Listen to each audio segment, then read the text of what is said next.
ये है tractor mounted spray pump.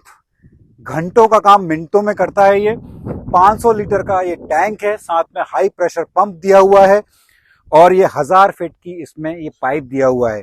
सबसे अच्छी बात यह है कि सिर्फ 2 मजदूरों के साथ आप पूरे खेत में इसका स्प्रे कर सकते हैं। और ये जो पुली यहाँ लगी हुई है, ये आप आगे तक लेके जाइए इस नली को, और जब इसको वापस खींचना हो तो सिर्फ ये आपको लीवर यहाँ दबाना पड़ता है और वापस से अपने आप ये पूरा रोल हो जाता है। तो क्या आप भी इस तरह का tractor mounted spray pump use कर रहे हैं? कमेंट में जरूर बताइएगा। और अगर नहीं कर रहे हैं तो क्या आप भी इस तरह का माउंटेड स्प्रे पंप यूज करना चाहेंगे?